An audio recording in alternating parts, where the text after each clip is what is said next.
ఈరోజు నువ్వు ఎమ్మెల్యే అయిన తర్వాత గంజాకి అడ్డాగా మారిపోయింది పుత్తూరు నగిరి.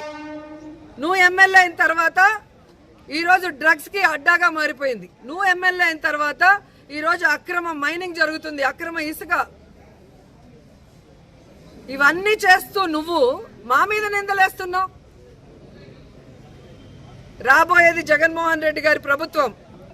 5 ఏళ్ల తర్వాత ఈ 5 ఏళ్లలో నువ్వు చేసిన అవినీతిని కూర్చోబెట్టి కక్కిస్తానని కూడా ఈ సందర్భంగా తెలియజేసుకుంటున్నా. మా లీడర్లు బెదిరించో భయపెట్టేస్తో ఎవ్వరు భయపడిపోయేవాళ్ళు లేరు.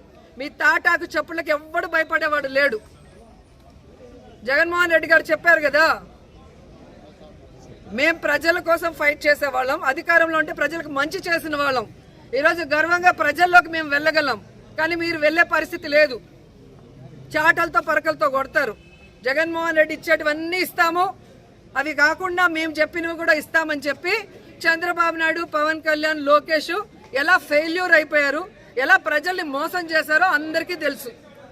అలాగే ఈ దేశంలోనే ఏ రాష్ట్రంలో చేయనటువంటి విధంగా మొదటి సంవత్సరమే 1,86,000 కోట్ల రూపాయలను అప్పు తీసుకొచ్చి ఒక చెత్త రికార్డు సృష్టించిన ముఖ్యమంత్రి ఎవరైనా ఉన్నారంటే అది చంద్రబాబు నాయుడు. ఈరోజు లా అండ్ ఆర్డర్ ఏ విధంగా ఫెయిల్యూర్ అయింది రాష్ట్రంలో, ఆడపిల్లల్ని ఎలా మానభంగాలు చేసి చంపేస్తున్నారో అందరూ చూస్తున్నారు. అలాగే తప్పుడు కేసులతో ఎలా వైఎస్ఆర్సీపీ వాళ్ళని మీకు తప్పు అని చెప్పి నిలదీసిన వాళ్ళని మీరు ఎలా తప్పుడు కేసులు పెట్టి లోపల పెడుతున్నారో అన్నీ చూస్తున్నారు. అఫీషియల్స్ని మీరు ఎలా మోసం చేసి ఉద్యోగస్తుల్ని ఈరోజు వాళ్ళని కూడా ఎలా మోసం చేశారో అందరూ చూస్తున్నారు. నిరుద్యోగ భృతి ఇస్తాం లేదా ఉద్యోగం ఇస్తామని వాళ్ళని కూడా ఎలా మోసం చేశారో అందరూ చూస్తున్నారు. కాబట్టి ఈరోజు డోర్ టు డోర్ పోయి ఇంటింటికి తెలుగుదేశం అంటే మిమ్మల్ని కొడతారన్న భయంతో ఈ విధంగా తప్పుడు కేసులు పెట్టి లీడర్ని బెదిరిస్తూ డైవర్షన్ పాలిటిక్స్ చేయాలనుకుంటే ఎవరు ఒప్పుకోరు. ఇంకొకసారి నోరు గనక అదుపు తప్పితే అదే భాషలో నేను మాట్లాడాల్సి వస్తుందని భానుప్రకాష్ని హెచ్చరిస్తూ ఇదే పోలీసులకు చెప్తున్నాను. ఈరోజు తిరుపతి కానీ, రాజంపేట కానీ, నగిరిలో కానీ ఎవరెవరైతే ఉన్నారో ఎమ్మెల్యేలుగా, ఎంపీలుగా వాళ్ళందరూ కూడా మాట్లాడండి.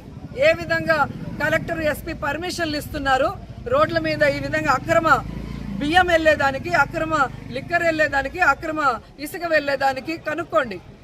మీ ఇన్వాల్వ్మెంట్ లేకపోతే మేం ప్రజల కోసం ఫైట్ చేసేవాళ్ళం, అధికారంలో ఉంటే ప్రజలకు మంచి చేసిన వాళ్ళం. ఈరోజు గర్వంగా ప్రజల్లోకి మేము వెళ్ళగలం. కానీ మీరు వెళ్ళే పరిస్థితి లేదు. చాటలతో పరకలతో కొడతారు. జగన్మోహన్ రెడ్డి ఇచ్చేటివన్నీ ఇస్తాము, అవి కాకుండా మేము చెప్పినవి కూడా ఇస్తామని చెప్పి చంద్రబాబు నాయుడు, పవన్ కళ్యాణ్, లోకేష్ ఎలా ఫెయిల్యూర్ అయిపోయారు, ఎలా ప్రజల్ని మోసం చేశారో అందరికీ తెలుసు. అలాగే ఈ దేశంలోనే ఏ రాష్ట్రంలో చేయనటువంటి విధంగా మొదటి సంవత్సరమే 1,86,000 కోట్ల రూపాయలను అప్పు తీసుకొచ్చి ఒక చెత్త రికార్డు సృష్టించిన ముఖ్యమంత్రి ఎవరైనా ఉన్నారంటే అది చంద్రబాబు నాయుడు. ఈరోజు లా అండ్ ఆర్డర్ ఏ విధంగా ఫెయిల్యూర్ అయింది రాష్ట్రంలో, ఆడపిల్లల్ని ఎలా మానభంగాలు చేసి చంపేస్తున్నారో అందరూ చూస్తున్నారు. అలాగే తప్పుడు కేసులతో ఎలా వైఎస్ఆర్సీపీ వాళ్ళని మీకు తప్పు అని చెప్పి నిలదీసిన వాళ్ళని మీరు ఎలా తప్పుడు కేసులు పెట్టి లోపల పెడుతున్నారో అన్నీ చూస్తున్నారు. అఫీషియల్స్ని మీరు ఎలా మోసం చేసి ఉద్యోగస్తుల్ని ఈరోజు వాళ్ళని కూడా ఎలా మోసం చేశారో అందరూ చూస్తున్నారు. నిరుద్యోగ భృతి ఇస్తాం లేదా ఉద్యోగం ఇస్తామని వాళ్ళని కూడా ఎలా మోసం చేశారో అందరూ చూస్తున్నారు. కాబట్టి ఈరోజు డోర్ టు డోర్ పోయి ఇంటింటికి తెలుగుదేశం అంటే మిమ్మల్ని కొడతారన్న భయంతో ఈ విధంగా తప్పుడు కేసులు పెట్టి లీడర్ని బెదిరిస్తూ డైవర్షన్ పాలిటిక్స్ చేయాలనుకుంటే ఎవరు ఒప్పుకోరు. ఇంకొకసారి నోరు గనక అదుపు తప్పితే అదే భాషలో నేను మాట్లాడాల్సి వస్తుందని భానుప్రకాష్ని హెచ్చరిస్తూ ఇదే పోలీసులకు చెప్తున్నాను. ఈరోజు తిరుపతి కానీ, రాజంపేట కానీ, నగిరిలో కానీ ఎవరెవరైతే ఉన్నారో ఎమ్మెల్యేలుగా, ఎంపీలుగా వాళ్ళందరూ కూడా మాట్లాడండి. ఏ విధంగా కలెక్టర్, ఎస్పీ పర్మిషన్లు ఇస్తున్నారు, రోడ్ల మీద ఈ విధంగా అక్రమ బియ్యం వెళ్లేదానికి, అక్రమ లిక్కర్ వెళ్లేదానికి, అక్రమ ఇసుక వెళ్లేదానికి కనుక్కోండి.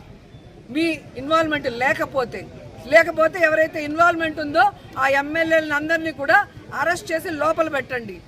అంతేగాని మీ వాళ్ళు అయితే భద్రంగా పెట్టుకొని మా మీద లేని తప్పుడు కేసులు పెట్టి మమ్మల్ని డైవర్ట్ పాలిటిక్స్ చేసేదానికి బలి చేయాలనుకుంటే ఒప్పుకునే పరిస్థితి లేదు.